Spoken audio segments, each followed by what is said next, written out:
1985 que William Christie tombe amoureux de ce logis de la fin du XVIe siècle. Il décide alors de créer un jardin sur les 3 hectares que compte la propriété. Pour s'occuper de cet immense espace, 2 jardiniers ont été embauchés ici, à temps plein. David Martin y travaille depuis 10 ans. Aujourd'hui, on prépare le jardin pour les journées du patrimoine. Donc on essaye que le jardin soit le plus joli possible. Donc on soigne les rosiers, les dahlias, etc. en retirant les fleurs fanées. On va rebiner tous les massifs pour que le jardin soit aussi propre que possible.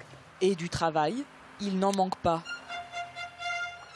Entre le jardin de fleurs, le potager, le verger et la centaine de haies aux formes toutes plus originales les unes que les autres, David Martin a de quoi s'occuper.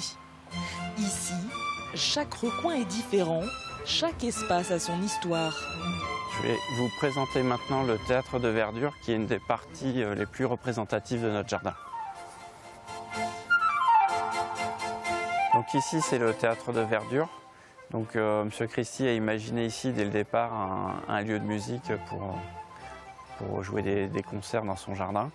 Et donc c'est le mélange de 2 styles, donc les chinoiseries 18e siècle et le baroque. C'est la partie qui surprend le plus les visiteurs dans le jardin.